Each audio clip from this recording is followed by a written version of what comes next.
अभिवादन स्वीकार कीजिए ब्रजेश मिश्रा का। और आप देखना शुरू कर चुके हैं द डिबेट। बहनों भाइयों, उत्तर प्रदेश मुकाबले के लिए एक बार फिर से तैयार है। कैसा मुकाबला? बाई इलेक्शन का। कहाँ? गोला गोकर्णनाथ, लखीमपुर खीरी।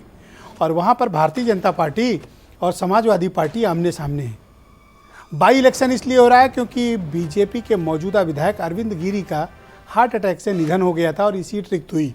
और अब मुख्य चुनावों के बाद 2022 में जनवरी से मार्च तक टकराने के बाद अब ये दूसरा बड़ा मुकाबला होने जा रहा है। क्या होगा इस मुकाबले में? क्या समाजवादी पार्टी बीजेपी से ये सीट छीनने में कामयाब होगी या फिर बीजेपी अपना परचम इस सीट पर फिर से लहराएगी? क्या होने वाला है? क्योंकि आज प्रचार की प्रक्रिया पूर्ण कर ली गई और परसों यहाँ पर मतदान होने जा रहा है। आज हम इस सीट के बारे में चर्चा करने वाले हैं। बहनों भाइयों, उत्तर प्रदेश की धरती एक बार फिर से राजनीतिक मुकाबले के लिए तैयार है। मुकाबला किस में होना है? भारतीय जनता पार्टी और समाजवादी पार्टी के बीच। और युद्ध भूमि है गोला गोकर्णनाथ, जिसको पहले हैदराबाद भी कहा जाता था। सुदूर लखीमपुर खीरी में बॉर्डर, इंटरनेशनल बॉर्डर की तरफ स्थित दक्षिण पूर्वी हिस्से का ये इलाका, लखीमपुर खीरी से दक्षिण पूर्वी का इलाका, इस इलाके का अपना बड़ा राजनीतिक महत्व है। लेकिन बहनों भाइयों, पिछले 5 टर्म से या तो ये सीट भारतीय जनता पार्टी के पास रही है या फिर समाजवादी पार्टी के। और ख़ास बात देखिए, यहाँ से विधायक या तो अरविंद गिरी बनते थे या फिर समाजवादी पार्टी के विनय तिवारी, दोनों ब्राह्मण। लेकिन अरविंद गिरी का निधन हो गया, हार्ट अटैक से उनकी मृत्यु हो गई इस वर्ष, और ये सीट रिक्त हुई।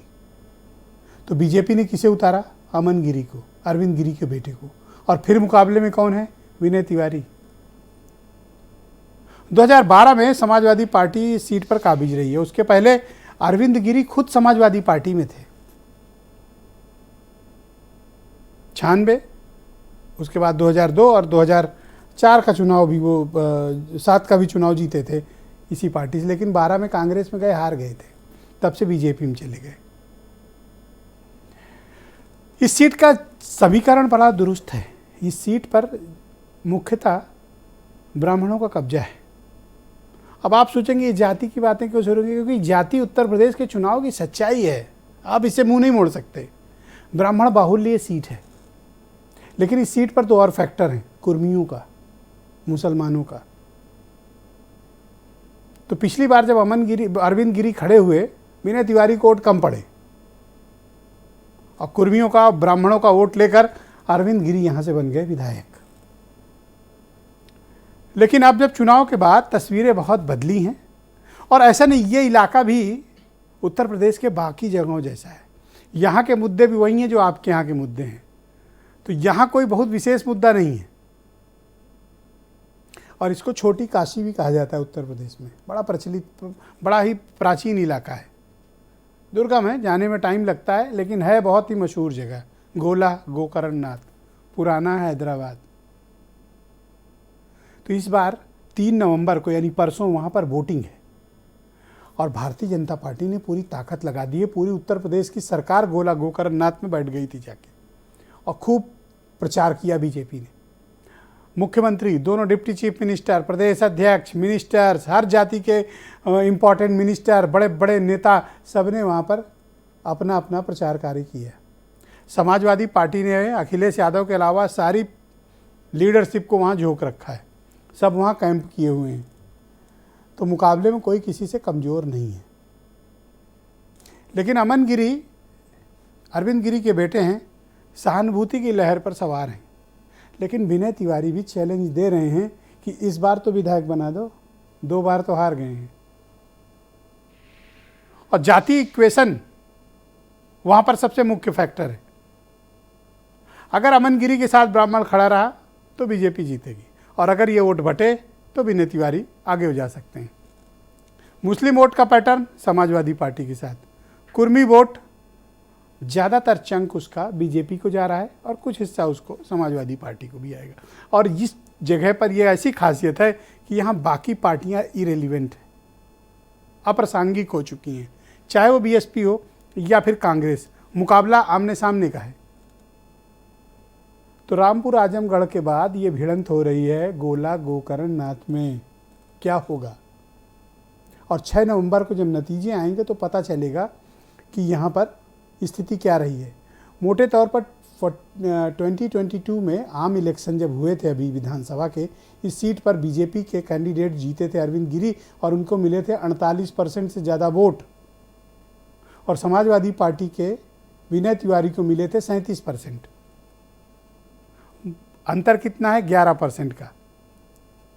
तो क्या विनय तिवारी इस अंतर को पाट पाएंगे और अमन गिरी वो बढ़त कायम रख पाएंगे? और क्या इस चुनाव से साबित होगा कि संदेश क्या जाएगा, जनता बीजेपी के साथ है या फिर थोड़ा मोहभंग हो रहा है? कुछ आप बयान सुन लें, फिर आज की परिचर्चा को आगे बढ़ाते हैं। डबल इंजन सरकार को ताकत देने के लिए ही मैं विधानसभा चुनाव के अंदर भी आया था। आपकी भावनाओं के अनुरूप प्रदेश के अंदर हम कानून व्यवस्था की स्थिति को भी सुधार करके आपको देंगे, जो बचाव होगा उसको भी ठीक करेंगे और विकास की गति को उसी तेजी के साथ आगे बढ़ाने का काम भी करेंगे। अब तो बस्ता बट रहे हैं और चुनाव में भाजपा जीत रही है 100%, 100% भाजपा के पक्ष में लहर चल रही है। इसीलिए घबराए हैं, जानते हो हार को खींच तो बदलती ही खींच। और गोला गोकर्ण जो नाथू उपचुनाव है उसमें भारतीय जनता पार्टी प्रत्याशी श्री अमन गिरी जी भारी अंतर से जीत रहे हैं और समाजवादी पार्टी की हालत बहुत वहाँ पर पतली हो गई है और इसी कारण से सपा के मुखिया वहाँ चुनाव प्रचार करने तक के लिए नहीं गए। तो डिबेट है बड़ी पॉलिटिकल, राजनीतिक परिचर्चा है। हीरो वाजपेयी हैं भारतीय जनता पार्टी से, उदयवीर सिंह समाजवादी पार्टी से हैं, सुरेंद्र राजपूत कांग्रेस से हैं, अनिल दुबे राष्ट्रीय लोकदल से हैं और शैलेंद्र दुबे बहुत ही जाने माने पॉलिटिकल एनालिस्ट हैं, मेरे साथ दिल्ली से जुड़ रहे हैं, और वीरेंद्र सिंह जी हमारे स्टेट हेड। शुक्रिया, बहुत दिन के बाद आप सब मेहमान इकट्ठे पैनल पे देख रहे हैं। खुशी हो रही है मुझे कि आप सब डिबेट में शामिल हुए, धन्यवाद।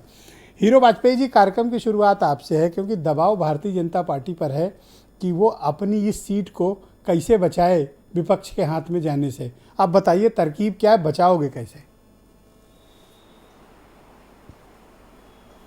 देखिए ब्रजेश जी, जो आपने बात कही कि 2022 का ये विधानसभा का उपचुनाव हो रहा है, ये एक लिटमस टेस्ट है कि अभी भी जनता का विश्वास योगी आदित्यनाथ सरकार के पे है या कुछ ध्यान भंग हुआ है।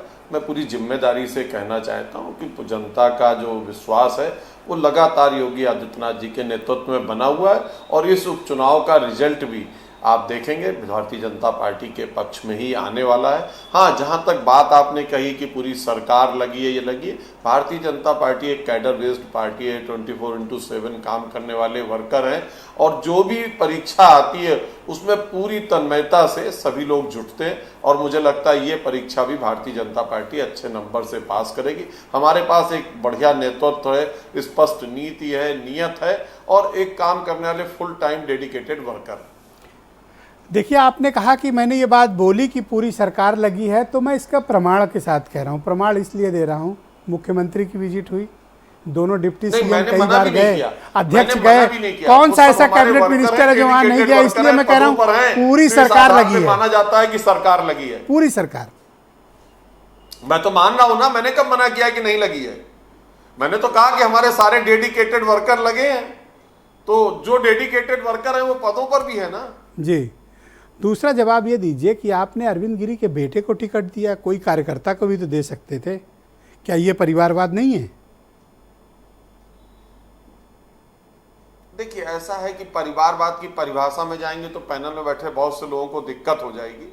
परिवारवाद वहां माना जाता है जहां उत्तरोत्तर चले आए, लगातार दाखिल खारिज होने का पता हो कि इससे सत्ता इसी को मिलेगी और ये आने वाले लोग भी जाने कि ये पार्टी और प्रॉपर्टी का दाखिल खारिज परिवार के इसी सदस्य को होगा। अनायास कुछ चीजें घटित होती हैं जीवन में और उसके आधार पर तमाम बार निर्णय कभी कभी पक्ष में जाते हैं, कभी विपक्ष में जाते हैं।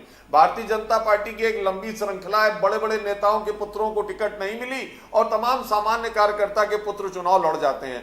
तो इसलिए ये कहना कि ये परिवारवाद है, मैं नहीं मानता। आदरणीय सुषमा जी, आदरणीय अनंत कुमार, आदरणीय अरुण जेटली जी, तमाम लोग ऐसे नाम है श्रृंखला में जो भारतीय जनता पार्टी के सिरमौर रहे, नीति निर्णायक मंडल में रहे, लेकिन उनका परिवार कहीं नहीं दिखेगा आपको। तो आप ये मानते हैं कि इस चुनाव का जो भी परिणाम होगा उसका एक संदेश जाएगा, राजनीतिक संदेश। सहमत हैं आप?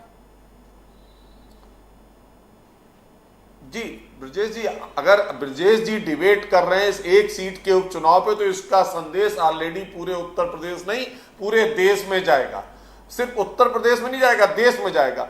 दो, आपने शुरुआत में ही कहा कि बाकी पार्टियां अप्रासंगिक हैं, ये चुनाव भारतीय जनता पार्टी और सपा के बीच में ही सिमट के रह गया है। और मुझे लगता है ये लड़ाई काफी पहले से चली आ रही, और उत्तर प्रदेश में हर चुनाव में लगभग यही डिस्कोर्स दिखता है जिसमें दो पार्टियां लड़ते हुए दिखती हैं। तो ये अवश्य बात है कि इस चुनाव का संदेश अवश्य जनता में जाएगा, और मुझे लगता है एक बड़ा संदेश और पार्टियों में भी जाएगा कि जो लोग केवल टीवी चैनलों पर बैठकर सरकार को कोसते हैं, उनको भी पता लगने वाला है कि जनता जनार्दन किसके साथ है।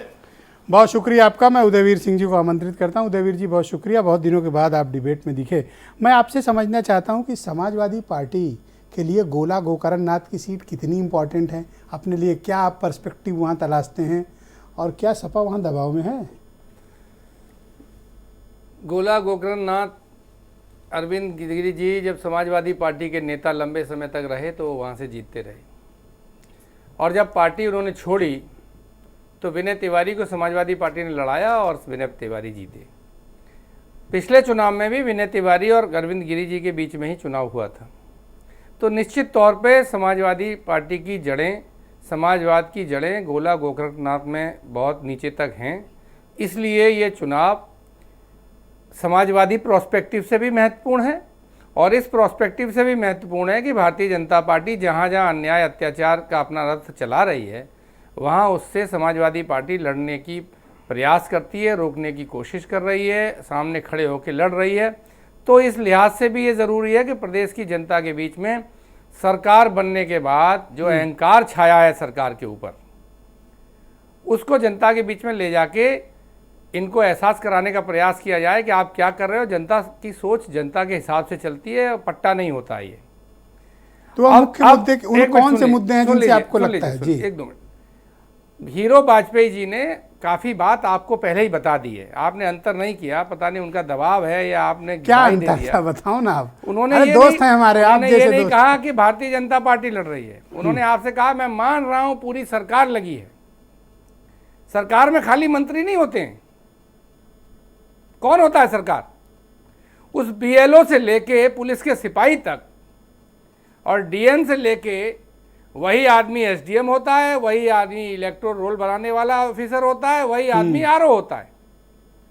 तो हमारी लड़ाई इसलिए लड़ाई है क्योंकि हमें सरकार से लड़ना है, बीजेपी से नहीं, सरकार की व्यवस्था से लड़ना है। बीजेपी तो लड़ने हाथ नीचे डाल चुकी, बीजेपी ने तो सरकार आगे कर दी, वहां प्रदेश अध्यक्ष नहीं लड़ रहा है। आपके कहने का तात्पर्य गवर्नमेंट मशीनरी से है ना? वहां डिप्टी सीएम लड़ रहा है। ओके, वहां दोनों डिप्टी सीएम लड़ रहे हैं, उनके विभाग लड़ रहे हैं।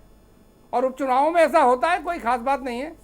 ऐसा करने के बावजूद कई बार हार चुके हैं। तो एक तरफ पूरी सरकार है, एक तरफ आप विपक्ष में हो, कैसे लड़ोगे इनसे? नहीं, जनता के दम से लड़ा जाता है। पहले भी लड़े हैं, कई बार जीते भी हैं, कई बार हारे भी हैं। मुख्यमंत्री बनने के बाद योगी जी गोरखपुर हारे थे, डिप्टी सीएम साहब हारे थे। इस चुनाव में सरकार बनाने के बावजूद डिप्टी सीएम हार के आए हैं। समाजवादी पार्टी ने कुछ आरोप भी लगाए थे कि इस सीट पर कुछ जातीय आधार पर गड़बड़ी हो रही है। इन आरोपों के पीछे कोई प्रमाण है आपके पास? उन आरोपों पे ध्यान देने की इसलिए जरूरत नहीं है कि जब हीरो वाजपेयी ने मान लिया, ओके भाई एक इंस्पेक्टर पोस्टेड है, आप उसे 1 महीने की फोर्स लीव पे भेज देते हैं। एक सीओ पोस्टेड है, उसे फोर्स भेज देते हैं। वो एक ही जात के हैं सब, फोर्स लीव पे जाने वाले। तो ये आपका ट्रांसफ़र करने का अधिकार नहीं। आज मैं सुन रहा था, डिप्टी सीएम कह रहे थे कि अखिलेश जी जानते नहीं हैं, एक नेता कह रहे थे अखिलेश जी जानते नहीं हैं, सरकार ट्रांसफ़र नहीं कर सकती। अरे इसीलिए तो फोर्स लीव पे भेजा, क्योंकि आप ट्रांसफ़र नहीं कर सकते। तो जब फोर्स लीव पे आप भेज रहे हैं, नियम तो ये है कि चुनाव के दौरान जिनको छुट्टी दी जाएगी वो भी रद्द हो जाएगी। यहाँ तो सरकार बाकायदा प्लेट में रख के छुट्टी की एप्लीकेशन भेज रही है कि आ जाओ अपने घर, 1 महीने तक मत आना। तो जातीय आधार पर भेदभाव हो रहा है? ये जाति तो छोटी बात है ब्रजेश जी, ये प्रदेश और देश के लिए बड़ी बात है कि आप फोर्स, पुलिस फोर्स और जो फोर्स प्रदेश की कानून व्यवस्था को मेंटेन करते हैं, जिनके हाथ में संविधान की रक्षा करना है, उन लोगों को जाति ये एहसास करा रहे हैं कि आपकी सत्यनिष्ठा इसलिए संदिग्ध है कि आप पर्टिकुलर जात के हैं। बहुत शुक्रिया आपका उदयवीर जी। उस लिहाज से ये संवैधानिक अपराध है, इसके लिए लोगों को जेल जाना चाहिए, क्योंकि एक संवैधानिक ताना बाना आपने तोड़ने कोई का कंप्लेन षड्यंत्र की है इसकी? जी, आपकी पार्टी ने कोई कंप्लेन की है? मेरी पार्टी ने कंप्लेन भी की है, कुछ बातों पे सरकार बैक भी हुई। और विनय तिवारी जी को गुंडा एक्ट का नोटिस दिया गया था, वापस लिया सरकार ने। ओके, मैं सुरेंद्र राजपूत को आमंत्रित करता हूं, कांग्रेस के प्रवक्ता। सुरेंद्र जी, बहुत शुक्रिया आपका। कांग्रेस ये चुनाव नहीं लड़ रही है, क्या भूल गए आप लोग कि उत्तर प्रदेश में कोई बाई इलेक्शन भी है, आपको चुनाव लड़ना है और आपकी पार्टी ने प्रत्याशी तक यहाँ से नहीं दिए हैं और न चुनाव में कोई दिलचस्पी दिखाई है? तो मैं जानना ये चाहता हूँ कि कांग्रेस को जो वोट देने वाले 1.35 या 2% वोटर्स हैं गोला गोकर्ण नाथ में, वो कहाँ जाएं और क्या करें? आपने तो कोई विकल्प ही नहीं दिया। भाई कहते हैं ना कि किससे करें शिकायत, कैसी ये दुश्वारी है, और मुलजिम भी सरकारी है और मुंसिफ भी सरकारी है।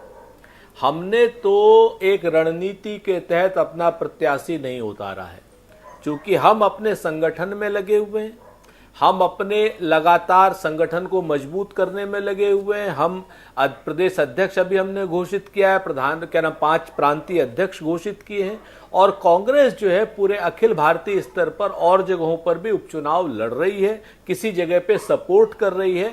रही बात भारतीय जनता पार्टी की, तो भारतीय जनता पार्टी को तो आप देख लीजिए, महाराष्ट्र में भी 3 नवंबर को चुनाव है, वो पहले ही भाग गए हमारी महाविकास अघाड़ी के प्रत्याशी के सामने, आपके सामने भाग गए। उन्होंने कहा हम चुनाव ही नहीं लड़ेंगे। जहां पर अंधेरी ईस्ट का चुनाव है और अंधेरी ईस्ट के चुनाव में महाविकास अघाड़ी के प्रत्याशी के खिलाफ भारतीय जनता पार्टी ने पहले कैंडिडेट दिया और उसके बाद उस कैंडिडेट को विथड्रॉ करके भाग गए। तो ये अपनी परिस्थितियां हैं, हमारी यहाँ पर एक रणनीतिक सुरेंद्र जी, आप बहुत अच्छे प्रवक्ता हैं, लेकिन भूल गए कि हम लोग गोला गोकर्ण नाथ पर डिबेट कर रहे हैं महाराष्ट्र में, और आपने यहाँ कोई प्रत्याशी? एक ब्रिजेश भाई, एक आप या तो किलो में तौल लीजिए या लीटर में माप लीजिए। उपचुनाव तो उपचुनाव है, एक जगह पर हम उपचुनाव नहीं लड़ रहे हैं, उस हिसाब से तो हमें इस बहस में भी नहीं आना चाहिए था। नहीं, मैं बुलाया हूं जानबूझ के, हम चुनाव नहीं लड़ रहे हैं, उपचुनाव इसलिए ताकि ये बताओ अपने वोटर को कि वो क्या करे। हम तो, हमारा वोटर बहुत स्पष्ट रूप से प्री गाइडेड है, हमारा वोटर कभी भी सांप्रदायिक ताकतों के साथ नहीं जा सकता। What do you mean by pre guided? थोड़ा इसको विस्तृत, इसकी व्याख्या कीजिए। क्योंकि मैं बताता हूं, हमारा वोटर कभी भी किसी भी सूरत में किसी भी सांप्रदायिक ताकत से न कोई समझौता कर सकता है, न कोई वोट दे सकता है। सांप्रदायिक ताकत के विरोध में जो भी खड़ा होगा, मेरा आह्वान है कि उसी शख्स को वोट मिलेगा, उसी शख्स को वोट क्या आप ये कहना चाहते हैं कि आपका जो वोटर है वो समाजवादी पार्टी के साथ चला जाए? आर्थिक, देखिए, मैं ये कतई नहीं, मैं तो ये कह रहा हूं कि जो आर्थिक असमानता के खिलाफ तैयारी कर रहा है, जो लड़ाई लड़ रहा है, जो आदमी, जो शख्स सांप्रदायिकता के खिलाफ लड़ाई लड़ रहा है, उसमें जो भी जीतने वाला होगा उसके साथ हमारा समर्थन, समर्पण और सहयोग। तो कौन लड़ रहा है? ये जो आपने आर्हता बताई है, इस ये आर्हता में योगी जी आ रहे हैं या अखिलेश जी फिट हो रहे हैं? ये योगी जी तो कतई नहीं आ रहे। 1 से लेके 1 लाख तक हम मरते मर जाएं, हम भारतीय जनता पार्टी के साथ न प्रत्यक्ष न कोई परोक्ष, हम कोई समझौता न कभी किया है न कभी करेंगे। साफ सी बात है। इसका मतलब कि पार्टी के साथ हमारा समाजवादी पार्टी के यहाँ आपने झंडा झुका कोई दिया है। समझौता नहीं होगा। हम झंडा झुकाने और झंडा उठाने की बात नहीं करते हैं और न ही हम किसी बात को कहते हैं। हम तो बहुत स्पष्ट अपने वोटर के ऊपर भरोसा रखते हैं कि जहां पर सांप्रदायिकता का विरोध हो रहा हो, वहां पर हमारा कार्यकर्ता झंडा डंडा लेकर के खड़ा होगा। किसके साथ खड़ा हो गोला गोकर्ण नाथ में? मैं दोबारा आपसे पुनः ये सवाल को रिपीट कर रहा हूं। मैं भारतीय जनता पार्टी के मुखालिफ खड़ा होगा, योगी आदित्यनाथ जी की असमानता विरोधी सरकार के खिलाफ खड़ा होगा, जो आर्थिक असमानता कर रही है। तो वहां बीजेपी की मुखालफत कौन कर रहा है? जो जातीय भेदभाव कर रही है, जो लोग भी इसके खिलाफ खड़े होंगे उनके साथ हमारा कार्यकर्ता खड़ा होगा। तो बीजेपी में कौन बीजेपी की मुखालफत कर रहा है गोला गोकर्ण नाथ में? ये जनता अपने आप जानती है, जनता तय करेगी। जनता बहुत अब अपने रिपोर्टर, अपने सॉरी वोटर को भी कंफ्यूज कर रहे हो आप, थोड़ा उसको स्पष्ट बताओ कुछ। हम कर ब्रजेश भाई, एक चीज जान लीजिए, आप कुछ भी कह लीजिए, मैं अपनी सीमाओं को कतई नहीं तोड़ता और न मुझे मेरे पार्टी ने ठीक मेरी है, सीमा मुझे जवाब बता मिल रखी गया। है, उस सीमा के पार ना मैं जा सकता हूं। मैं बहुत स्पष्ट रूप से आपसे एक बात कह रहा हूं कि हमारे वोटर को जो भी सांप्रदायिक ताकतों का विरोध कर रही हैं उसके साथ जाने में कोई गुरेज नहीं है, और वो कौन कर रहे हैं वो हमारा लोकल वोटर अच्छे तरीके से जानता है। उसको अपनी ताकत का भी अंदाज है और वो इसी तरीके से अपना काम करेगा जिससे कि सांप्रदायिक शक्तियों का विनाश हो और वो चुनाव हारे। ओके, मैं अनिल दुबे जी को आमंत्रित करता हूं, राष्ट्रीय लोकदल के नेशनल सेक्रेटरी हैं। बहुत शुक्रिया आपका दुबे जी कार्यक्रम ज्वाइन करने के लिए। ये गोला में कौन गोल करेगा, मामला तो फंसा हुआ है, आसान तो किसी के लिए नहीं। लेकिन एक चीज़ देखो, एक तरफ पूरी गवर्नमेंट और एक तरफ सुन, आप देखिए सुरेंद्र जी को स्पष्ट तो कह ही नहीं रहे, इतना चांस दिया मैंने, साफ बोल ही नहीं रहे हैं किसको वोट देना है। आप ही बता दो, किसान तो बहुत है वहाँ पे। नहीं तो वहाँ तो चीजें स्पष्ट है, दो ही में लड़ाई है। एक तरफ सरकार है। सुरेंद्र जी को थोड़ा प्री गाइड करो आप। नहीं, सुरेंद्र जी जो कह सकते हैं कह ही रहे हैं। सुरेंद्र जी को और क्या कहें, सुरेंद्र जी ने सब कुछ तो कह दिया कि भारतीय जनता पार्टी को हराने का काम हम करेंगे। अरे मुझे नहीं समझ में आया, क्लियर साफ साफ बोले किसको देना है। नहीं, अब इसके ज्यादा और क्या कह दें वो भाई, वहाँ वोटर तो सब चीजें समझ रहा है। सुरेंद्र जी ने भी कह दिया कि भारतीय जनता पार्टी के खिलाफ जो लड़ेगा उसके साथ है। कौन लड़ रहा है? तो भारतीय जनता पार्टी के खिलाफ वहाँ कौन लड़ रहा है? हमें नहीं पता, बताओ नहीं, ना। ये एक ही आदमी तो नाम लड़ तो रहा है। लो। समाजवादी पार्टी लड़ रही है, समाजवादी पार्टी का ये बात प्रत्याशी क्यों लड़ रहा नहीं है, सुरेंद्र राजपूत को राष्ट्रीय समझाते लोकदल हो? लड़ रहा है। प्री गाइड करो उनको। नहीं, अब वो जो उनकी सीमा है उस जितना उनको कहना चाहिए उतना उन्होंने कहा, लेकिन उन्होंने सब कुछ कह दिया। उसमें इसमें कहीं कोई वो नहीं है। वो भारतीय जनता पार्टी के खिलाफ उन्होंने एक भी कहा बात कि बताइए, आप तो ढोल पीट रहे थे अलायंस है, और कोई नेता आपका उधर मुझे इम्पोर्टेंट नहीं, दिखा नहीं प्रचार करते। हमारी पूरी यूनिट गोला में लगी हुई है।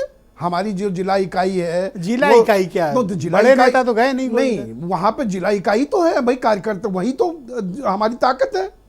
और हमारे कार्यकर्ता समाजवादी पार्टी के साथ हैं। हमारा उत्तर प्रदेश में समाजवादी पार्टी के साथ गठबंधन है, और हम लोग जो है सभी लोग जो है लगे हुए हैं, प्राणपण से हमारा कार्यकर्ता लगा हुआ है। इन्होंने बुलाया था आपको प्रचार? नहीं, वो कोई बुलाने की कोई जरूरत है, उसमें न्योता देने की जरूरत क्यों है? न्योता देने की भारतीय जरूरत जनता नहीं है? पार्टी सरकार के खिलाफ हम लोग मिलकर के साझा लड़ाई लड़ रहे हैं।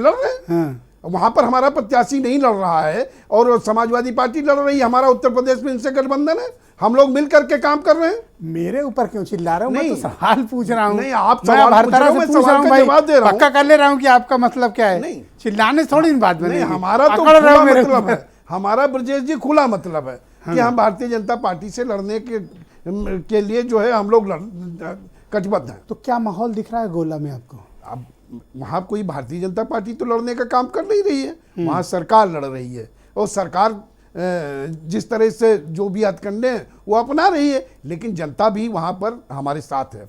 जनता है और वो दिखाई पड़ रही है।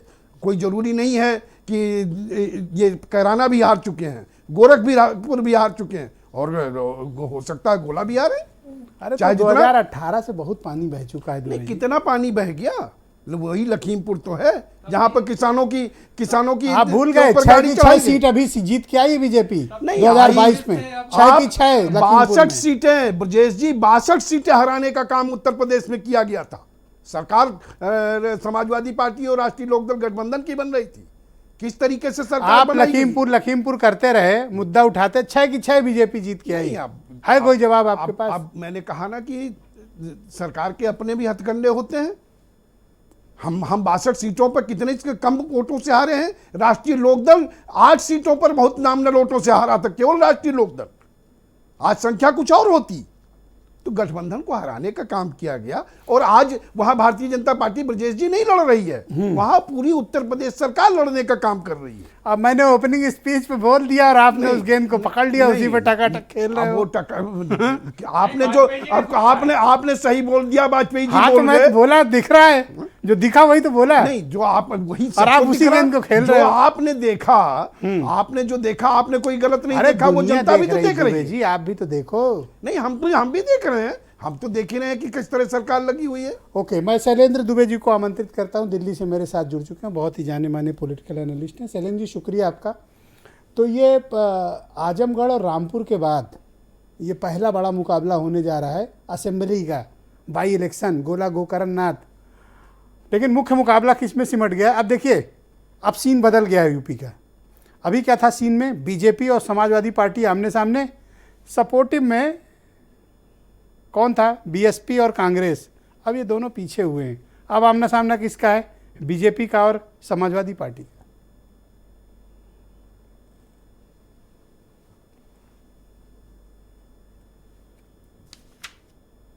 शैलेंद्र जी, मेरी आवाज आ रही है आपको? जी जी, आ रही है, अभी आ रही है। बीच में मैं समझना चाहता हूं आपसे कि ये गोला गोकर्ण नाथ के इक्वेशंस, और देखिए आप चुनाव में बीएसपी या कांग्रेस, अब ये लोग इरेलीवेंट होते जा रहे हैं। मुख्य मुकाबला किसमें सिमटा, बीजेपी और सपा में।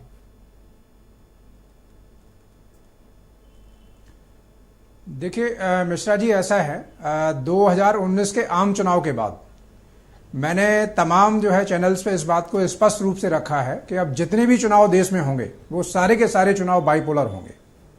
इसमें हो सकता है कि बहुत से चुनावी पंडित इस बात को सहमति व्यक्त ना करते हों, लेकिन आप ये देखिएगा सने सने 2019 जनरल इलेक्शन के बाद जहां पर भी आप चुनाव होगा वो बाइपोलर होगा भाजपा के लिए। है क्या कि जो 2-3 बड़े फैसले लिए गए भाजपा की सरकार के द्वारा, वो चाहे जो ट्रिपल तलाक को लेकर हो, राम मंदिर का निर्माण हो, या फिर आर्टिकल 370 को हटाने की बात हो, आर्टिकल 35A को हटाने की बात हो, तो कहीं ना कहीं जो ये स्पष्टता है और ये सच्चाई है धरातल की कि स्पेशली जो मुसलमान वर्ग है वो एक मुस्त होकर, लामबंद होकर जो है ये डिसाइड करने को जो आगे बढ़ता हुआ दिखाई देता है हर चुनाव में कि हमें उस दल को समर्थन देना है जो भाजपा को मजबूती के साथ मुकाबला कर सके, उसको हरा सके। अब चूंकि बात हो रही है उपचुनाव की, तो उपचुनाव में हम आमतौर पर यह देखते हैं कि अधिकांशतः 95% से ज्यादा जो रुख रहता है वो सत्ता पक्ष में रहता है। हाँ, यदि सत्ता पक्ष के खिलाफ मान लीजिए कोई इस तरह की घटनाएं हो जाएं तो तब यह देखा जाता है कि 5% में कि वो सत्ता पक्ष के प्रत्याशी भी आपको हारते हुए दिखाई दे रहे हैं। बात मैं उत्तर प्रदेश की करूं तो 2019 के बाद अभी 2022 में जो जनरल असेंबली का इलेक्शन हुआ मार्च में, 6 महीने का समय हो गया, उसके बाद 2 बाई इलेक्शन हुए हैं लोकसभा के। आपका रामपुर का हुआ है, दूसरा आपका आजमगढ़ का हुआ है, और दोनों ही सीट्स बड़े लंबे समय से कन्वेंशनली जो है समाजवादी पार्टी होल्ड कर रही थी उनको, लेकिन वो दोनों सीटें इन्होंने जो है खोई और भाजपा ने उन दोनों सीटों पर कब्जा किया।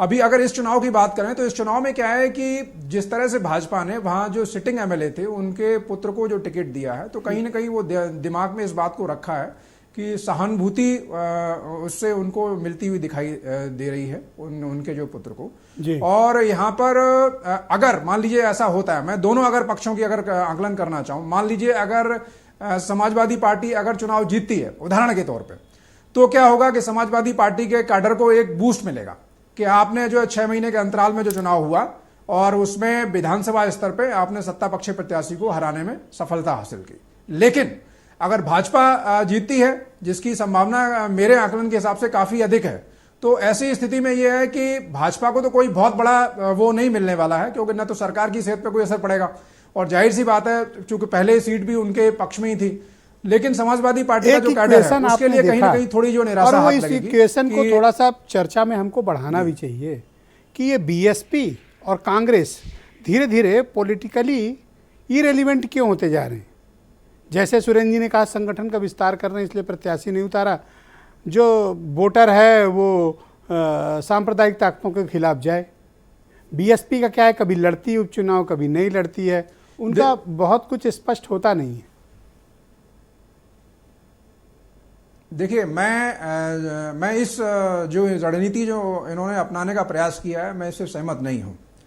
अब इन लोगों का क्या मानना होगा कि उपचुनाव में अगर हम उतरते हैं और हमारे हारने की संभावना प्रबल है, और इससे अच्छा है कि हम चुनाव ही फेस न करें, और जो भी एग्जिस्टिंग जो अपोजिशन है, मेन अपोजिशन है, इनडायरेक्टली जो उसको सपोर्ट कर रहा है। लेकिन है क्या, राजनीति में 2 और 2 4 नहीं होते जी। पैनल पे मान लीजिए हम 6 लोग बैठे हुए हैं और उसमें अगर 2 के भी चुनाव होता है तो ये जरूरी नहीं है कि बाकी के लोग जो है एक मुश्त होकर या मतलब डिवाइड होकर उस तरह से जो है साथ दें। ये डिपेंड ये करता है कि उस समय इक्वेशन क्या है, केमिस्ट्री किस तरह की स्टेब्लिशमेंट हो रही है। तो ये जो इनका मूव है, ये कहीं ना कहीं इनके जो कैडर है उसको डिमोरलाइज करने वाला मूव है। नहीं, अभी जब साल सवा साल के बाद बीएसपी भी है, देश में आम चुनाव होने जा रहे हो, ऐसे में एक एक करके कांग्रेस सीट छोड़ती जा रही है, तो उसके कैडर का मनोबल भी तो उतना ही नीचे जाएगा ना। एग्जैक्टली मैं वही तो कह रहा हूं ना, ये रणनीति मुझे तो समझ में नहीं आ रही। अरे एक बात बताइए, आप जो है प्रदेशों के स्तर पे आप पूरे जो है अभी 5 प्रदेशों के चुनाव हुए थे, आप 5 प्रदेशों में हार गए, तो एक बाई इलेक्शन में जो अगर भैया हार कई जाएंगे बार तो इनको कौन सी बताना मुसीबत पड़ता आ है कि जाएगी? चुनाव है, लेकिन कम लड़ोगे। से कम आप अपने कैडर को, अब ये तो इनको इंट्रोस्पेक्शन करना है। बहुत शुक्रिया भाई आपका कौन सी शैलेंद्र जी। मैं रणनीति पर ये वीरेंद्र जी को आगे बढ़ने आमंत्रित का करता प्रयास हूँ, कर मेरे रहे साथ जुड़ चुके हैं। वीरेंद्र जी बहुत शुक्रिया आपका। तो गोला में अब चुनाव है 3 दिन बाद। वीरेंद्र जी, ये गोल करेगा कौन वहाँ पे? देखिए, उपचुनाव तो सरकारी चुनाव माना जाता है कि जो दल सत्ता में होता है जीतता है। और जब से योगी सरकार पार्ट 2 सत्ता में आई तब से 2 उपचुनाव हुए, एक रामपुर लोकसभा का और दूसरा आजमगढ़ का। तो एक में लाठी के दम पे जीता और एक में समीकरण के दम पर, और बसपा का समीकरण वहाँ हावी रहा, वोट काफ़ी कटा। अब तीसरा उपचुनाव आया है गोला का, और गोला में भी बीजेपी का पलड़ा भारी है, क्योंकि उनके पास स्टार प्रचारक काफ़ी हैं, उनकी सीट थी। और सबसे बड़ी बात यह है कि जो 29,000 वोट बसपा के कैंडिडेट को मिला था, सिखा को, कनौजिया को, वो अब की बार चुनाव नहीं लड़ रही हैं। तो अब ये बीएसपी का वोट कहाँ जाएगा? बीजेपी इसको अपनी ओर खींचने की कोशिश में लगी है। बस एक ही बात है कि समाजवादी पार्टी ये नहीं कह सकती भाई बसपा वालों तुमने और कांग्रेस ने लड़ा दिया इसलिए हमारा प्रत्याशी हार गया। अब की बार मैदान सीधा है, मुकाबला भी सीधा है, लड़ाई सीधी है, जवाबदेही भी सीधी है। हालांकि गोला का उपचुनाव के बाद ब्रजेश जी एक उपचुनाव और तैयारी है रखें करके ये लोग, क्योंकि रामपुर की सीट अब रिक्त घोषित हो गई है, तो बहुत जल्दी वहाँ भी अब लोग, राजनीतिक लोगों का आना जाना तेज होगा, वो भी घोषित है।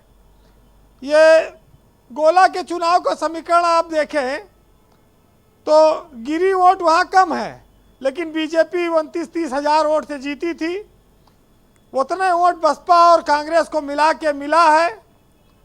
अब वहाँ पर एससी वोट और ओबीसी में खास तौर से वर्मा वोट वो किसको जाएगा, वो निर्णायक हो जाएगा। स्वाभाविक है कि उपचुनाव में तमाम सारे तोहफे सरकार देती है, जनता चाहती है कि 4.5 साल की सरकार है, तो जिसकी सरकार है उसको जिता दो, काम वाम होगा इलाके में, इस उम्मीद में भी लोग वोट देते हैं। तो अमन गिरी की जीत काफ़ी हद तक जो है वो स्पष्ट है कि वो काफ़ी करीब है जीत के, क्योंकि पूरी ताकत, मशीनरी भी उनके साथ है। एक देखा गया कि आपने देखा सबको छुट्टी भेज दिया कर्मचारियों को कि जाओ मौज करो। यहाँ होली दिवाली चुनाव में छुट्टी नहीं मिलती लोगों को, कम से कम इस चुनाव में मिली। एक सीट के उपचुनाव पर डिबेट होना इस बात का परिचायक है कि इस देश में चुनाव को लेकर लोगों के बीच बहुत ज़्यादा जागरूकता और सतर्कता रहती है। हम लोग सियासत को हर घड़ी परीक्षा देनी पड़ती है, चाहे एक चुनाव हो चाहे पूरे देश का, प्रदेश का। और एक आप इसको राजनीतिक तापमान मापने का एक मापदंड भी कह सकते हैं, थर्मामीटर भी मान सकते हैं।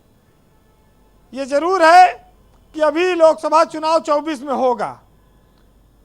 एक चुनाव हार जीत से कुछ नहीं होता, लेकिन माहौल और टेम्पो बन जाता है। ब्रजेश जी, आपने देखा कि लखीमपुर में ये चुनाव हो रहा है, और इससे 6 महीना पहले जब आम चुनाव हुआ तो वहाँ जीप से कुचलने वाली घटना को जनता ने नज़रअंदाज किया। किसानों के लेकर जो इतना बड़ा आंदोलन चला उस पर भी जनता ने महत्व नहीं दिया, बीजेपी को जिताया।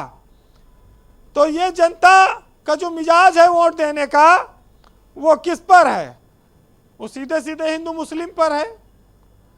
समाजवादी पार्टी की ओर से कोई बहुत बड़ा नेता नहीं गया। समाजवादी पार्टी चाहती तो ये कुछ मुद्दे लाती कि भाई यहाँ पर कानून व्यवस्था की समस्या है, किसानों की समस्या है, खाद बीज की समस्या है, बेरोजगारी की समस्या है, महंगाई की बात करती, डीजल पेट्रोल पे बात करती, बिजली पे घेर सकती थी। लेकिन समाजवादी पार्टी इस चुनाव में उस तरह से सत्ताधारी दल को नहीं घेर पाई। और एक तरफ 40-40 स्टार प्रचारक लगे हैं, मुख्यमंत्री तक प्रचार करने गए। ब्रजेश पाठक, केशव मौर्य, पाठक जी तो कई बार गए लखीमपुर खीरी। तो ये चीज़ें बताती हैं कि चुनाव को बीजेपी गंभीरता से उसने लिया और काफ़ी मेहनत करके वो चुनाव लड़ रही है। अब रिजल्ट तो देखिए, इस देश में हमेशा एक रहा है। ब्रजेश जी, हमारे यहाँ कहा जाता है कि कोई फर्क नहीं पड़ता इस देश में, राजा चाहे कौरव हो चाहे पांडव हो। जनता बेचारी द्रौपदी है, कौरव राजा हुए तो चीरहरण के काम आएगी और पांडव राजा हुए तो जुए में हार दी जाएगी। तो ठीक है, 4 दिन की चांदनी है, चुनाव में हर कोई पूछता है, फिर उसके बाद कहाँ कौन किसका 75 है। बहरहाल एक साहित्यकार ने लिखा है, सुनिएगा, कि टूटे पत्तों से चिरागों को हवा देते हैं, ये वो लोग हैं जो मुर्दों को दवा देते हैं। इतना सुख दुख के साथी बन जाते हैं चुनाव में कि बाद में पलट के देखते नहीं। तो सियासत पे एक साहित्यकार ने लिखा है कि सियासत जो नेता जाते आते उन पर, कि तुम्हारी आदत कहें या कहें लाचारी है, शायद तुम्हें झूठ बोलने की बीमारी है। और हुकूमत के नशे में कुछ दिखता ही नहीं, इस सियासत की फितरत ही लूटमारी है। और है चुनाव का मौसम तो नजर आए हो, नेताजी की बातों में सिर्फ मक्कारी है। तुम मंदिर, मजहब, जात पात पे वोट मांगोगे जी, जबकि असल मुद्दा मुफलिसी और बेरोजगारी है। बहुत शुक्रिया आपका वीरेंद्र जी, बहुत बहुत धन्यवाद। डिबेट को आगे बढ़ाते हैं और मेरे साथ भारतीय जनता पार्टी के प्रवक्ता हीरो वाजपेयी जी मौजूद हैं। हीरो वाजपेयी जी, डिबेट का जो प्रथम चरण था उसमें अपोजिशन और विशेष तौर पर समाजवादी पार्टी ने कुछ सीरियस चार्जेस लगाए हैं बीजेपी के खिलाफ भी और उत्तर प्रदेश की सरकार के खिलाफ भी।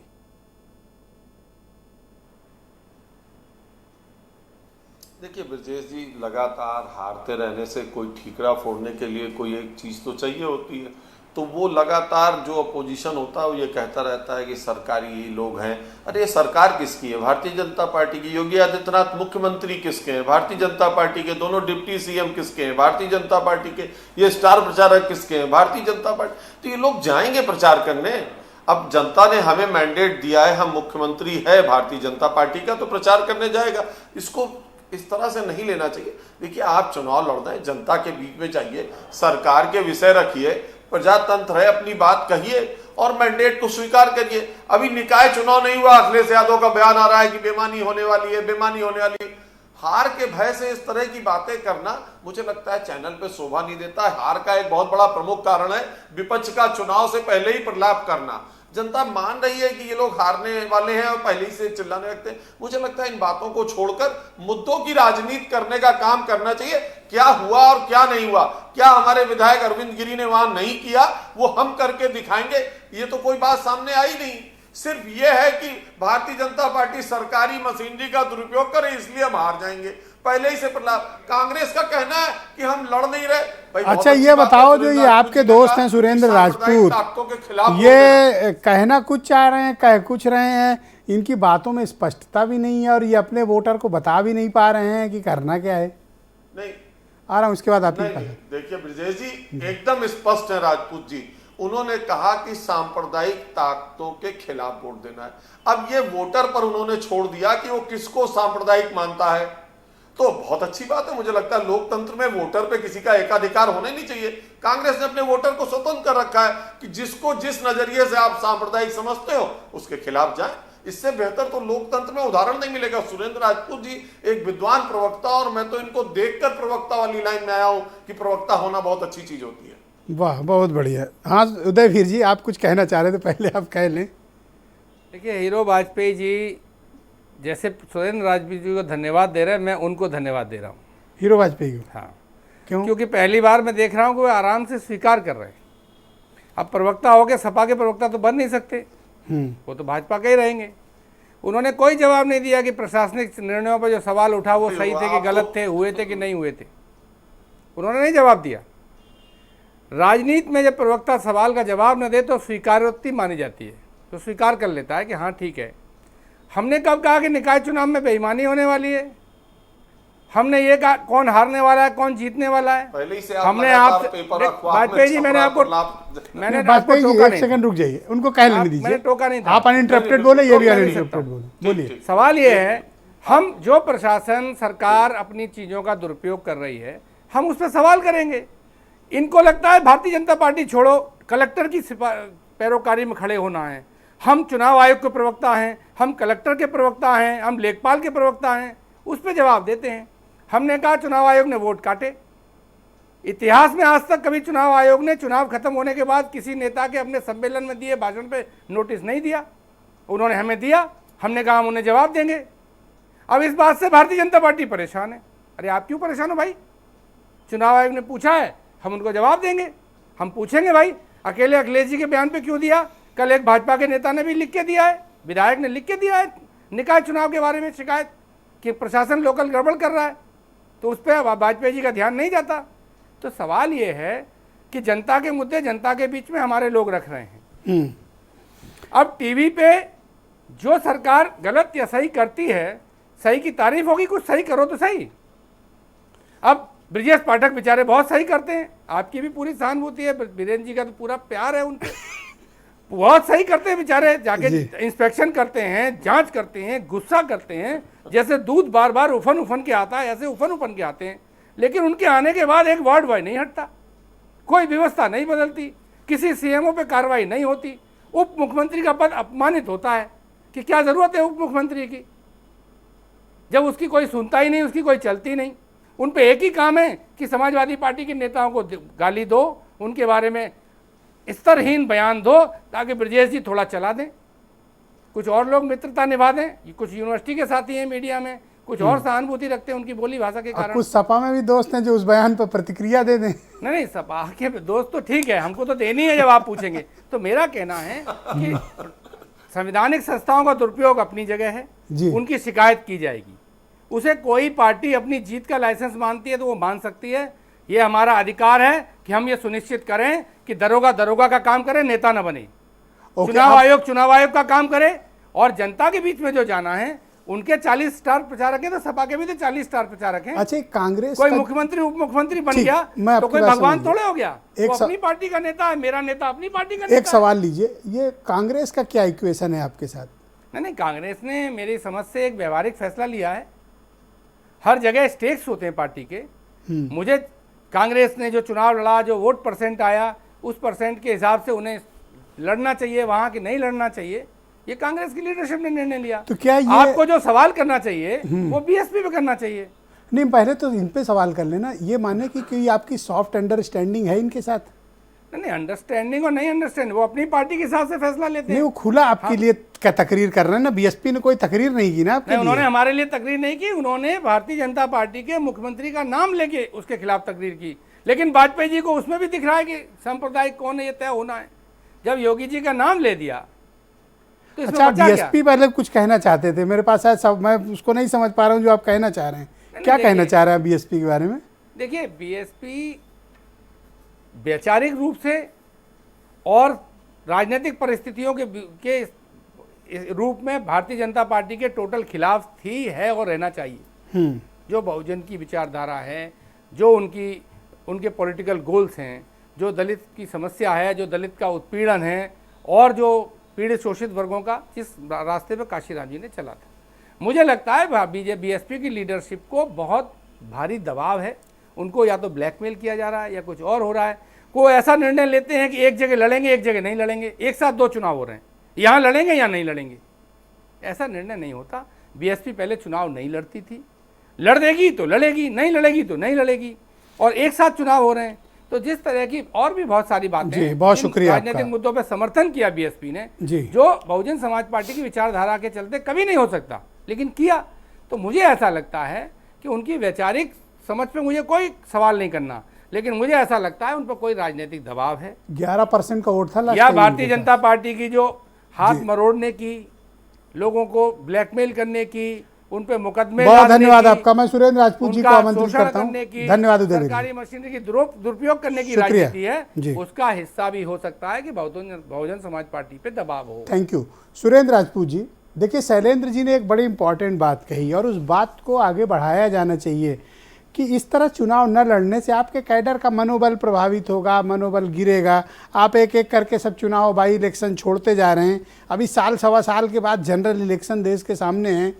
ना संगठन आपके पास मजबूत होगा, ना कैडर होगा, ना आपका वोटर दिग्भ्रमित होगा। क्या ये धीरे धीरे कांग्रेस खत्म नहीं हो रही है? देखिए, कांग्रेस तो एक ऐसी पार्टी है जो अपनी राख से फिनिक्स पक्षी की तरीके से दोबारा उठ खड़ी होगी। शैलेंद्र जी को कांग्रेस की चिंता करने की जगह अगर देश की चिंता हो जाए तो मेरे ख्याल से ज़्यादा बेहतर हो। बढ़ती बेरोजगारी हो, आर्थिक असमानता हो, सांप्रदायिकता का बढ़ोतरी हो, या फिर सीमाओं की असुरक्षा हो, खाद्य पदार्थों की महंगाई हो, अगर इसके लिए राहुल गांधी जी के नेतृत्व में कन्याकुमारी से लेकर कश्मीर तक की भारत जोड़ो यात्रा चल रही है, तो ये कांग्रेस को भी मजबूत करने के लिए चल रही है, देश को भी मजबूत पर आपको उनका करने के लिए शुक्रगुजार चल होना रही है। चाहिए कि कम से कम एक व्यक्ति आपके बारे में आपकी सेहत की फिक्र तो कर रहा है। मैं तो कह रहा हूं ना कि इस तरीके के जो मित्रों की निर्मम मीमांसाएं भी हैं, वो भी हमें धनात्मक ऊर्जा देती हैं। हम कहीं उनको कोई गलत नहीं कह रहे हैं। हमारा तो ये कहना है कि हमारा अपना पक्ष है। अगर हम भारत जोड़ो यात्रा के जरिए सारे संदेशों को लेकर के चल रहे हैं और राहुल गांधी जी को और कांग्रेस पार्टी को अपार जन समर्थन मिल रहा है। पहले हमसे कहा जाता सर, था वोटर जोड़ो भी बहुत इंपॉर्टेंट है। सड़क पर नहीं उतरती। वोटर जोड़ो भी बहुत इंपॉर्टेंट। सुनिए, देश जुड़ेगा, वोटर जुड़ेगा। देश जुड़ने के लिए ज्यादा इंपॉर्टेंट है वोटर जोड़ने का काम, इलेक्ट्रॉनिक वोटिंग मशीन से बेईमानी कराने का काम, या इन सारी चीजों का काम। चुनाव भारतीय राजनीतिक पार्टियों को सिर्फ चुनावी मशीनरी बना देने का काम, ये तो भारतीय जनता पार्टी कर ही रही है। बताइए ना, भारतीय जनता पार्टी चुनाव जीत करके क्या कर रही है? क्या महंगाई पे रोक लगा पा रही है? क्या बेरोजगारी पर रोक लगा पा रही है? क्या सीमाओं की सुरक्षा को सुरक्षित कर पा रही है? सीमाओं को नहीं कर पा रही, क्योंकि ये सिर्फ चुनाव लड़ रहे हैं। इनका काम सिर्फ चुनाव लड़ना तो है। सर, कांग्रेस कौन सा परमार्थ कर रही है? वो भी तो एक राजनीतिक पार्टी है ना, और आपको चुनाव लड़ना है। अब आप चुनाव न लड़ने के तरह तरह के मुझे तरीके बता रहे हो। नहीं, ब्रजेश जी, ये आपकी निर्मम मीमांसा है, इसको भी हम धनात्मक ऊर्जा। सर, ये डायलॉग बहुत पुराना हो गया है, इसको कुछ संशोधित करो सर। नहीं, सुनिए, मैं आपसे वही बात, आप मुझे बता दीजिए कि केरल में इस वक्त कौन सा चुनाव है, कर्नाटक में कौन सा चुनाव है, आंध्रा में कौन सा चुनाव है, तेलंगाना में कौन सा चुनाव है, मध्य प्रदेश में कौन सा चुनाव है, राजस्थान में कौन सा चुनाव है, दिल्ली में कौन सा चुनाव है, हरियाणा में कौन सा चुनाव है। भारत जोड़ो यात्रा इसी तरीके से निकल रही, गुजरात से तो जा नहीं रही जी। हम अगर हम परमार्थ का काम या देश को जोड़ने नहीं सर, जो आप कर रहे हो आप अपने हिसाब से ठीक ही कर रहे होंगे सर। मुझे आपकी समझ पर कोई ऑब्जेक्शन नहीं है। आप जो कर रहे हैं ठीक ही कर रहे होंगे। बता दूं, जब हम श्री राहुल गांधी जी के नेतृत्व में सड़क पर उतरते हैं तो हमसे कहा जा रहा है क्यों उतर रहे हो, चुनाव क्यों नहीं लड़ रहे हो। और जब हम चुनाव लड़ते हैं तो आप कहते हैं कांग्रेस कहां है, सड़क पर उतरती ही नहीं। सच बात यह है कि हमारी अपनी रणनीति चुनाव को लेकर के बहुत बहुत धन्यवाद, बहुत शुक्रिया आपका। रणनीतिक रूप से धन्यवाद सर। यूपी में चुनाव नहीं लड़ने का फैसला किया है और वो सारी की ताकतों को हमने एकत्र करने का काम किया और कहा है उन लोगों से कि साहब आप सांप्रदायिकता के विरोध में, भारतीय जनता पार्टी के विरोध में, योगी शासन के कुशासन के विरोध में आप खड़े हों, लड़ें, भिड़े और जीतें। सर 2024 का पार्लियामेंट तो लड़ोगे ना सर यूपी में? आपका मैंने वही कहा ना आपसे, हम पूरी ताकत से लड़ेंगे, सारी सीटों पर लड़ेंगे और आप यकीन मानिए कि चुनाव के रिजल्ट आप सहित, शुक्ला जी, दुबे जी सहित सारे मित्रों को चौंकाएंगे। आज उदयवीर जी का नाम नहीं ले रहे हो, ये ना चौंकेंगे? है? थैंक यू, शुक्रिया। देखिए मैं आपसे एक बात, धन्यवाद। अब टाइम बचा तो मैं जोड़ दूंगा, थोड़ा रुक जाओ थोड़ा सा। भाई दुबे जी ये बताओ, ये कांग्रेस और बीएसपी साइड से क्यों खेल रहे हैं? या तो ना खेलें, अभी मैच ही नहीं खेल रहे हैं, मुकाबला कहाँ है दोनों के बीच? अब ब्रजेश जी, ये दो प्लेयर क्यों गायब हो गए मैदान से? नहीं, प्लेयर अब उन्होंने कहा कि उनकी अपनी रणनीति है और वो भारतीय जनता पार्टी के खिलाफ गोला में लड़ रहे हैं। और भारतीय जनता पार्टी के अगर वो खिलाफ हैं तो वहाँ भारतीय जनता पार्टी से तो कोई एक ही दल लड़ रहा है। नहीं लड़ रहे हैं ना, दोनों बीएसपी और कांग्रेस एक ही दल लड़ रहा है। और बीएसपी भी, अभी हमारे मित्र उदयवीर जी कह ही रहे थे, बीएसपी के संस्थापक काशीराम जी का जो मिशन था, जो उनकी सोच थी, वो भारतीय जनता पार्टी के खिलाफ रहे। तो आज गोला में जो स्थिति है वो सारी कुछ जो है भारतीय जनता पार्टी के खिलाफ है। ये अलग बात है कि वहाँ सरकार लड़ रही है, वहाँ सरकार दुबे जी दोनों छोर से बैटिंग ना करो, इधर से खेलो या उधर से नहीं, खेलो। हम ऐसा नहीं कि इधर भाग के खेलोगे फिर आगे भी नहीं। खेल लोगे। ब्रजेश जी, ये तो कटु सत्य है कि वहाँ सरकार चुनाव लड़ रही है, भारतीय जनता पार्टी तो वहाँ लड़ नहीं पा रही है, वहाँ सरकार लड़ रही है। और जो कांग्रेस की बात आप कर रहे हैं, राजपूत जी ने स्पष्ट ही कह दिया कि वो भारतीय जनता पार्टी के खिलाफ है, तो वहाँ लड़ कौन रहा है? कांग्रेस अब राजनीति से ऊपर परमार्थ को मानने लगी है। सुरेंद्र जी की बात से तो मुझे यही महसूस गोला में तो उन्होंने कह ही दिया कि भाई गोला में हम जो है बीजेपी के खिलाफ हैं, तो बीजेपी के खिलाफ वहाँ पर समाजवादी पार्टी हमारा गठबंधन लड़ रहा है। तो बोर्ड लगा लो भैया पंजे का। अब अगर हमारे साथ जनता वहाँ की है, हमारे साथ लोग हैं, वो चाहे भारतीय जनता पार्टी के विरोध के नाम पर हो या चाहे जैसे भी हो, है तो बहुत शुक्रिया आपका। मैं शैलेंद्र जी को आमंत्रित करता हूँ। शैलेंद्र जी जो गोला के चुनाव पर लौटते हैं, और देखिए मेरा एक ऑब्जर्वेशन है और ये बड़ा इंपॉर्टेंट है, जो सभी पॉलिटिकल पार्टी, ये खासतौर पर बीजेपी सपा के लिए इंपॉर्टेंट होगा। वहाँ मुख्य जो चैलेंज है इन लोग के सामने, वोटरों को निकालना और बूथ तक पहुँचाना उपचुनाव में, और खासतौर पर इस तरह के माहौल में ना वोटिंग पैटर्न बहुत बुरी तरह प्रभावित होता है और यही जीत और हार में अंतर करता है। एग्जैक्टली ब्रजेश जी, ये आमतौर पर देखा जाता है कि उपचुनाव में इस तरह की समस्या आती है, क्योंकि क्या है कि चुनाव एक ही सीमित क्षेत्र में होता है, तो सबकी निगाहें भी ज़्यादा अधिकांशतः उसी क्षेत्र पे होती हैं, तो जो मॉनिटरिंग है वो बहुत ज़्यादा जो है क्लोज होती है। मैं एक अभी सुरेंद्र जी हमारे मित्र जो बात कह रहे थे, अरे हम तो हमेशा ये बात कहते हैं सुरेंद्र जी कि लोकतंत्र की मजबूती के लिए विपक्ष का मजबूत होना आवश्यक है। अब आप अपनी रणनीति को अपने अलग तरीके से उसका जो है व्याख्यान करें, तो मैं साधुवाद के अलावा तो और कुछ आपको दे नहीं सकता जो है वो। और राहुल गांधी की यात्रा का मैंने जो अगर मैं आकलन करूं तो उससे आपको लाभ होगा, मतलब जो अन्य जो क्षेत्रीय पार्टियां हैं उनके तुलनात्मक आपका जन समर्थन बढ़ेगा। तो आपको या सड़क पर भी उतरना चाहिए और चुनाव में भी उतरना चाहिए, क्योंकि जो सिर्फ सड़क पर उतरने से काम नहीं चलेगा ना, कि जब तक आपके प्रतिनिधि नहीं पहुंचेंगे सदन के अंदर, तो लोकतंत्र की जो वो इक्वेशन है वो एस्टेब्लिशमेंट किस तरह से होगी। तो ये मेरा कहना यही है कि मतलब चाहे, और आप तो एक नेशनल पार्टी है, आप छोटी पूरी पार्टी नहीं है, देश की सबसे पुरानी पार्टी है, सबसे बड़ी पार्टी है, पार्टी के साथ आइए हम आपकी बात को मानें। एक सेकंड शैलेंद्र जी, ताकि हम आपकी बात सुरेंद्र जी से रुका नहीं जा रहा, थोड़ा सुन ले उनको। हाँ भाई सुरेंद्र जी बताएं। नहीं, मैंने कहा शैलेंद्र जी हमारी पार्टी के बहुत खैरख्वाह हैं, हम बहुत इनका साधुवाद अदा करते हैं। मैं तो कहता हूं बाहर से राय देना बहुत आसान है। आइए ना शैलेंद्र जी, आज की डेट में सांप्रदायिक शक्तियों के खिलाफ हमसे हाथ मिलाइए, आइए कांग्रेस ज्वाइन कीजिए, आपकी राय को पूरा सम्मान दिया जाएगा। अब थोड़ा भी कोई अगर आपको बता दे कि ये दवाई ले लो, तो आप उसको कहते हैं कि आओ हमारे बेड के बगल में लेट जाओ। अरे मैंने ना बेड की बगल में लेटने के लिए मैंने नहीं मतलब कहा, वो वाली बेड मरीज वाली। मैंने तो पूरे सम्मान के साथ कहा कि पार्टी ज्वाइन कीजिए जी, आप आइए, आपकी राय का महत्व दिया जाएगा। बाहर बैठकर तो 1 लाख लोग हमको ओके, अब शैलेंद्र जी को कह लेने दीजिए अपनी बात। या Shailendra ji go ahead, Shailendra ji go ahead. जी हाँ सुरेंद्र जी, जो आपने अपनी इच्छा व्यक्त की है उसके लिए आपका शुक्रिया।